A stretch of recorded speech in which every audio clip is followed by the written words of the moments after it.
예배에서 시작된 믿음, 삶으로 이어지다 시리즈 그 첫 번째, 오늘 입술을 다스리는 믿음이라는 제목으로 말씀을 나누도록 하겠습니다. 지난주에 우리는 이 시리즈의 문을 열었습니다. 살아있는 믿음은 우리 삶을 바꾼다. 세상은 우리의 설명을 읽고 들으려고 하는 것이 아니라 우리의 삶을 읽고 보길 원한다. 그렇다면 오늘부터가 본론입니다. 믿음이 내 몸을 입는 훈련, 그 첫 번째 자리가 어딜까요? 바로 말입니다. 왜 말부터 시작을 할까요? 사람은 하루에 수천 마디의 말을 합니다. 하루에 수천 번 내 믿음이 드러날 기회가 주어진다는 겁니다. 그리고 하루에 수천 번 무너질 수 있는 위기이기도 하다는 겁니다. 말은 믿음이 가장 먼저, 가장 자주 드러나는 자리입니다. 말 한마디의 힘을 보여주는 이야기로 하나 시작해 보겠습니다.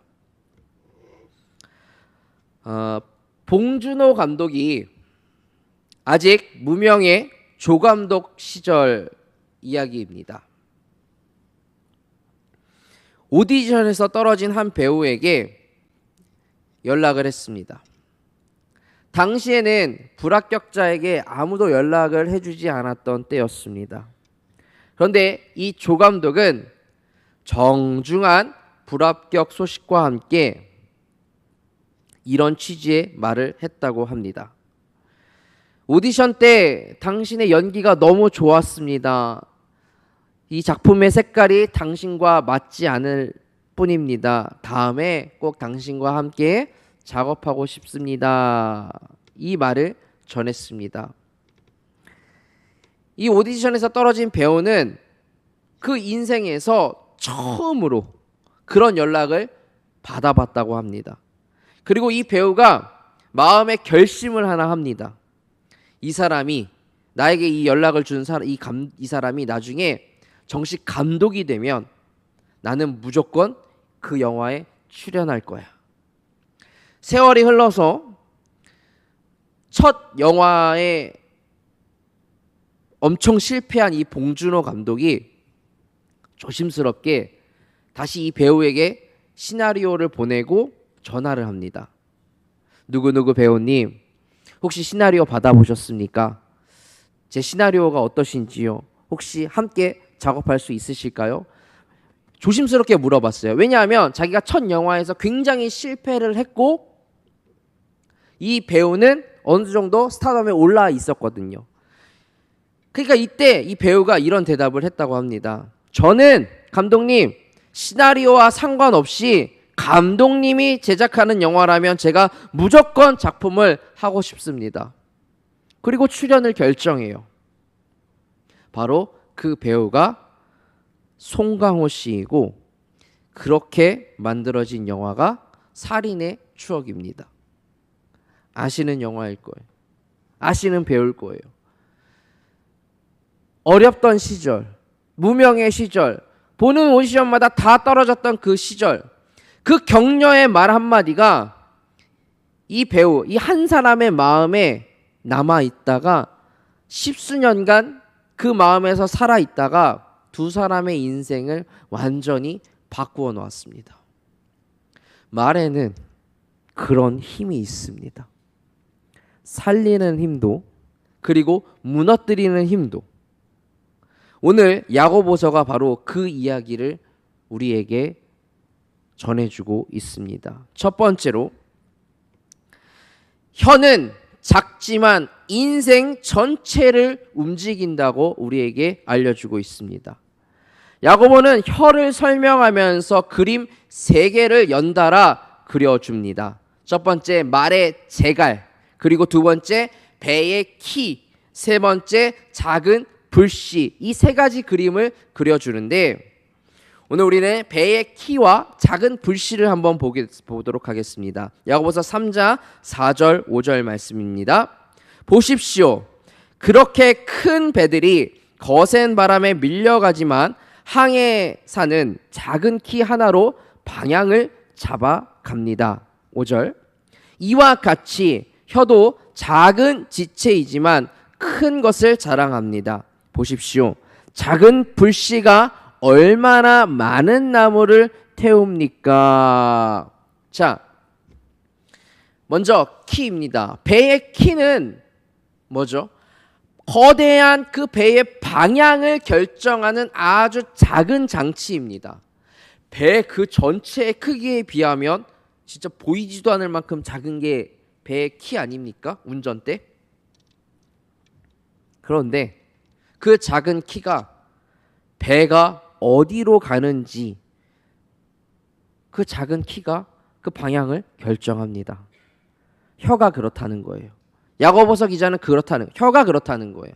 몸에서 정말 작은 지체 중 하나인데 내 인생이 어디로 가는지를 정한다는 겁니다. 혀는 인생의 키입니다. 말이 가는 곳으로 삶이 갑니다. 슬라이드 화면 한번 보여주시겠어요? 생각해 보십시오. 나는 안 될 거야. 나는 부족, 힘들어. 매일 그렇게 말하는 사람의 인생과 하나님이 하실 거야. 하나님이 내 인생을 이끌어 주실 거야. 그렇게 매일 말하는 사람의 인생 10년 뒤에 같은 곳에 있겠습니까? 그렇지 않을 거예요. 가정도 그렇습니다. 말이 따뜻한 집과 말이 차가운 집은 다른 방향으로 갑니다. 그리고 야고보는 세 번째 그림을 그립니다. 불입니다. 작은 불씨 하나가 온 숲을 태웁니다. 산불 누가 기름 부어서 냅니까? 작은 불씨 하나로 산불이 납니다. 홧김에 던진 그 작은 말 한마디가 수십 년간 쌓아왔던 그 관계를 태워버립니다. 무심코 옮긴 말 한마디가 공동체 전체를 그냥 다 불태워버립니다. 그런데 정말 야고보가 아프게 찌르는 대목은 그 다음이에요. 야고보서 3장 9절 10절 말씀을 보면 우리는 혀로 주와 아버지를 찬양하기도 하고 또 그것으로 하나님의 형상을 따라 지음받은 사람을 저주하기도 합니다. 찬양과 저주가 한 입에서 나오니 내 형제들이여 그래서는 안 됩니다. 같은 한 입입니다. 주일에는 그 입으로 찬송합니다. 주 하나님 지으신 모든 세계, 우리 하나님이 이 세계를 만드셨고 사람을 귀한 하나님의 형상으로 창조하셨다고 노래하고 찬양합니다. 그런데 월요일에는 그 같은 입으로 하나님의 형상대로 지음받은 내 옆 사람을 찔러댑니다. 야고보는 말하는 거죠. 그래서는 안 됩니다. 찬송하던 입으로 저주할 수는 없습니다.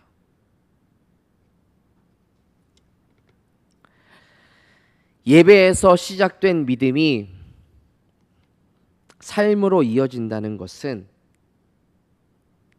주일의 입과 월요일의 입이 같은 입이 되는 겁니다. 아멘. 그래서 성경은 이렇게 말하라고 합니다. 우리가 어떤 말을 해야 합니까? 그렇다면 잠언이 가르쳐주는 지혜로운 말 네 가지를 빠르게 한번 살펴보도록 하겠습니다. 첫 번째, 성경은 부드럽고 따뜻하게 말하라고 이야기하고 있습니다. 잠언 12장 18절 말씀. 칼로 찌르는 듯 아픔을 주는 말이 있으나 지혜로운 사람의 혀는 병을 고친다. 말에는 두 종류가 있다고 합니다. 칼이 되는 말과 약이 되는 말, 병을 고치는 약이 되는 말. 같은 상황에서도 어떤 사람의 말은 찔러 상처를 주고 어떤 사람의 말은 치료를 해준다는 겁니다. 잠언 15장 4절. 따뜻한 말은 생명나무와 같지만 가시돋친 말은 영혼을 상하게 한다. 마음이 따뜻한 사람이 말도 따뜻하게 합니다. 그래서 아리스토텔레스는 이런 말을 하죠. 언어는 인간의 내면과 성품을 드러낸다. 말을 예쁘게 하는 사람은 마음이 예쁜 사람입니다. 그래서 아직 우리 미혼인 청년들, 결혼하지 않은 청년들, 말을 예쁘게 하는 사람을 만나십시오. 말을 예쁘게 하는 사람을 만나 결혼하면 최고입니다. 이건 제가 장담합니다. 뭐 이미 결혼하신 분들은 어쩔 수 없겠지만 뭐 저도 돌이킬 수 없습니다. 근데 아직 결혼하지 않은 청년들은 기회가 있는 겁니다.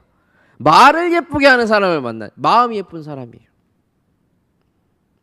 그리고 중요한 것은 그렇게 말을 따뜻하게 하고 예쁘게 하는 사람은 다른 누가 아니라 우리 자신이 되어야 합니다. 두 번째, 때에 맞게 말을 하라고 성경은 이야기하고 있습니다.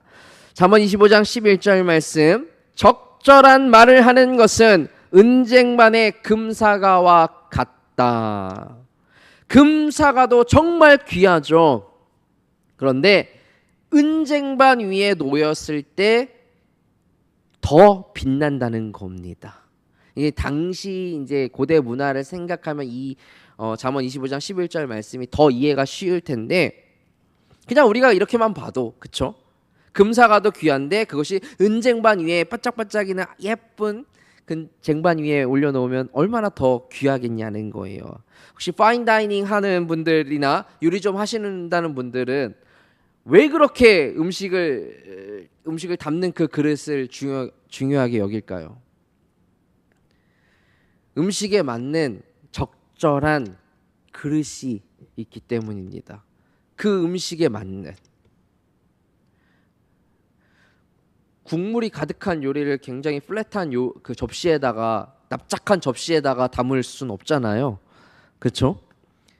세계적인 식당들이 있습니다. 세계적으로 유명한 식당들이 있는데 미슐린 스타 별을 받은 곳들이 있어요. 이런 식당의 주방은 요리 한 개만 요리 하나하나만 연구하지 않습니다. 음식이 고객에게 나가는 전체적인 순서를 연구합니다. 음식 하나하나도 되게 중요한데 손님이 이 요리를 먹은 다음에 그 다음 어떤 요리를 먹었을 때 그 요리의 맛을 극대화시킬 수 있을까? 어떤 요리를 내놓아야 할까? 그 순서를 가벼운 맛에서부터 시작해서 점점 깊은 맛으로 올려가고 진한 고기 요리 다음에는 작은 샤베트 한 숟가락을 내놔요. 입가심을 할 수 있도록 입안을 싹 씻어내서 다음 요리의 맛을 제대로 느낄 수 있도록 혀를 준비시킨다는 거예요. 생각해 보세요. 같은 스테이크라고도 해도 내가 달디란 디저트를 먹은 다음에 그 스테이크를 먹으면 그 고기의 맛을 느낄 수가 없어요. 엄청 단 디저트 먹고 나서 어떤 음식을 먹어도 그렇잖아요. 그러니까 코스 요리에서는 요리 하나하나가 훌륭하다고 해서 그 집이 잘하는 집이다, 명품이다 라고 하는 게 아니라 놓이는 순서를 잘 음식을 내놓는 순서를 잘 맞춰놓은 그런 식당, 그런 요리가 명품이 되는 겁니다. 말도 그렇다는 거예요. 맞는 말이어도 맞는 때에, 적절한 때에 놓여야 그 말이 빛난다는 겁니다. 위로가 필요한 사람에게 무슨 정답이 필요해요. 그때는 정답보다 따뜻한 한마디가 먼저라는 거예요. 정답을 말하지 말라는 게 아니라 그 순간에는 정말 위로가 필요한 사람에게는 따뜻한 한마디를 먼저 순서 그걸 정하라는 거예요. 아픔의 시간을 지나는 사람에게 거봐 그럴 줄 알았다. 내가 그렇게 하지 말랬지. 이게 또 그 아픔, 그 고난도 하나님의 뜻이야. 맞죠? 맞는 말이 뭐 하나님 뜻 아닌 게 어디 있습니까? 우리 믿는 사람에게 아무리 맞는 말이라도 때를 놓친 말이 된다는 거예요. 그거는 진리도 때를 놓치면 약이 아니라 칼이 됩니다. 진리도. 그러니까 성숙한 믿음은 무엇을 말할지만이 아니라 언제 말할지를 분별하는 것이 성숙한 사람이에요. 성숙한 믿음이에요. 세 번째, 사랑한다면 바른 말도 해주십시오. 자, 보세요. 바른 말 해주는 것이 진정한 우정이다. 바르게 꾸짖는 사람이 결국에는 아첨하는 사람보다 더 많은 총애를 받는다. 사랑하면 바른 말 해줘야 돼요. 그런데 아까 얘기했지만 적절한 때예요. 낭떠러지로 걸어가고 있는 사람에게 잘 가고 계십니다. 말할 수는 없는 거예요. 아니 낭떠러지로 가고 있는데 그 길 맞습니다. 잘 가고 있습니다라고 말하면 그게 그런데 우리는 그렇게 합니다. 왜? 그 사람 기분 상할까 봐. 내가 이상하게 보일까 봐. 부모가 자녀에게 듣기 싫은 소리 왜 합니까? 먼저 그 길 걸어가 봤더니 그 길이 아니었기 때문 아니겠습니까? 내가 실패했던 그 길은 내 자녀가 걷지 않길 원해. 잘못 걸어갔던 길은. 그래서 싫은 소리 하는 거잖아요. 예수님의 음성은 언제나 부드러웠지만 여러분 진리 앞에서는 단호했습니다.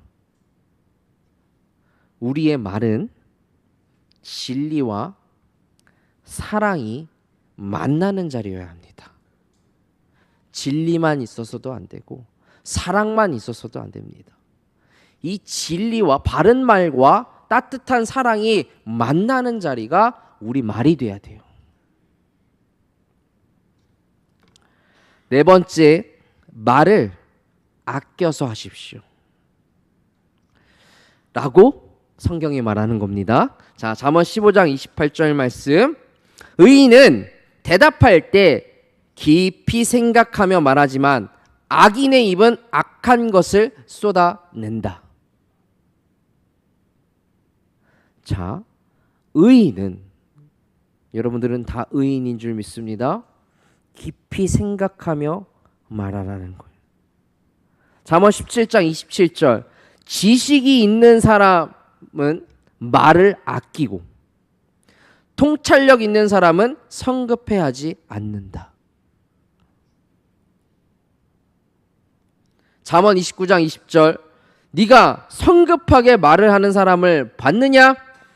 그보다는 차라리 어리석은 사람에게 더 소망이 있다. 이 정도까지 말하는 거예요. 성급하게 말을 내뱉는 사람 어리석고 악인이라는 거예요. 한국의 전통적 교양서인 명심보감에 이런 내용이 나옵니다. 입을 열기 전에 먼저 어떤 말을 할 것인지 3번 정도 생각해라.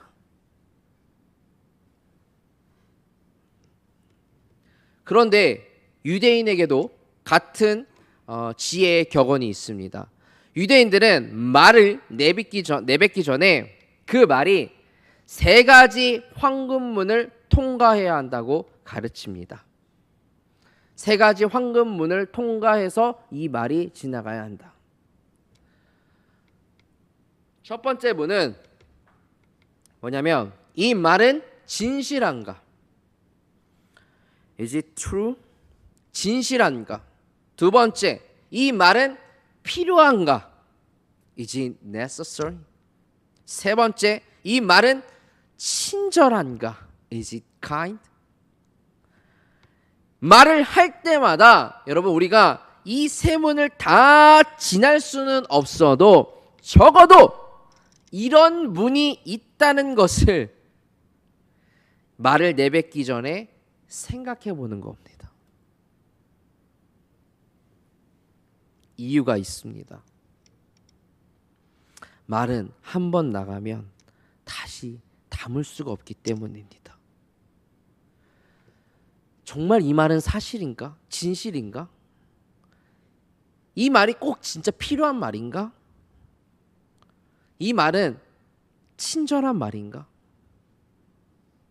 말이 나가기 전에 이 세 가지 문을 한번 점검해 보는 겁니다. 오늘 야고보서는 우리에게 세 번째로 이 교훈을 줍니다. 혀의 문제는 결국 마음의 문제다.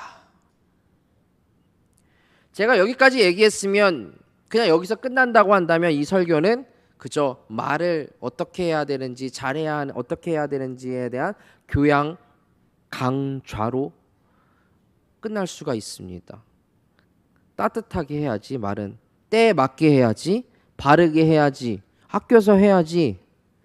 우리가 이거 정말 몰라서 못합니까? 알아도 안 되는 것이 문제가 아닙니까? 그렇죠. 야고보도 그것을 압니다.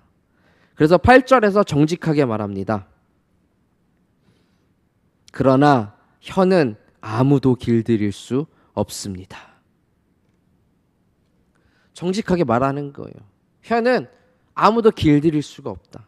그렇다면 뭐 절망입니까? 뭐 어떻게 할 수 없다는 거예요, 내 입은? 아닙니다. 예수님이 이 문제의 뿌리를 알려주십니다. 누가복음 6장 45절 예수님이 하신 말씀입니다.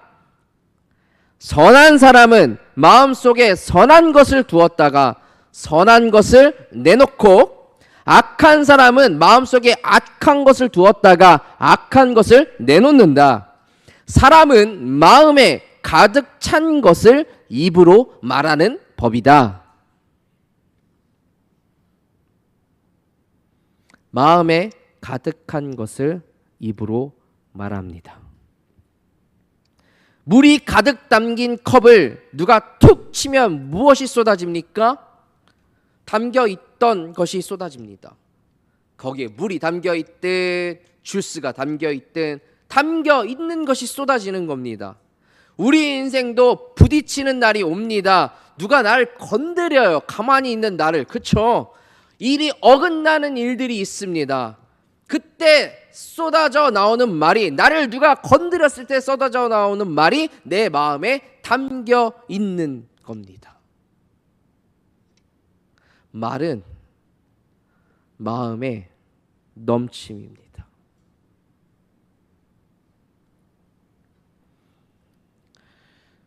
그러므로 말의 훈련은 입술 관리가 아니라 마음 체험입니다. 다시요.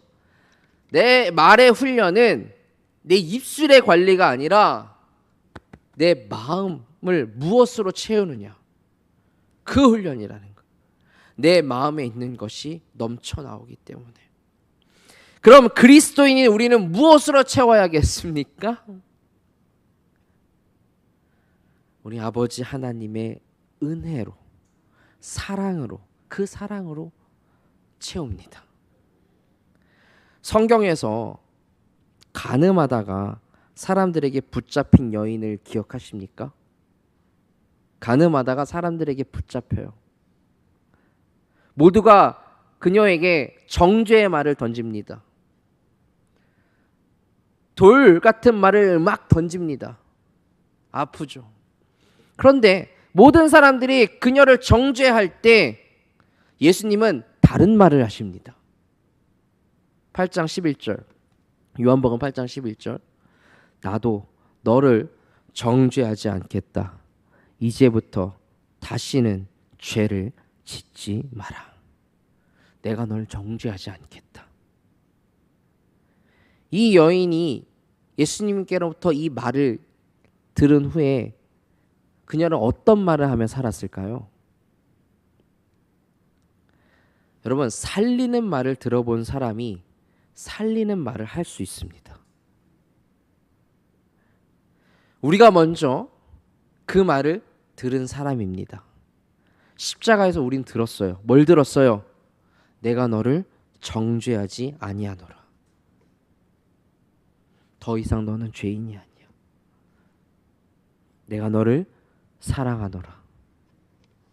그 말씀이 마음에 가득한 사람은 입에서 이제 다른 언어가 나오는, 다른 것이 나오는 거예요. 여러분, 이 시리즈의 부제를 기억하십니까? 우리가 내뱉는 따뜻한 말들은요, 구원의 조건이 아닙니다. 이미 받은 은혜에 대한 열매로 나오는 거예요. 혀를 조심해서 하나님께 사랑받는 게 아닙니다. 내가 오늘 따뜻한 말을 한다고 해서 하나님께 사랑을 받고 은혜를 받는 게 아니라 하나님께 받은 그 먼저 받은 그 사랑, 그 은혜를 받은 사람의 혀는 나오는 게 다르다는 거예요. 저는 여러분 모두가 하나님의 사랑을 넘치도록 받으신 분이라는 것을 의심치 않습니다. 그러기에 여러분의 입술에서 나오는 말들은 따뜻하고 바르고 시의적절한 것이라는 것도 의심치 않습니다.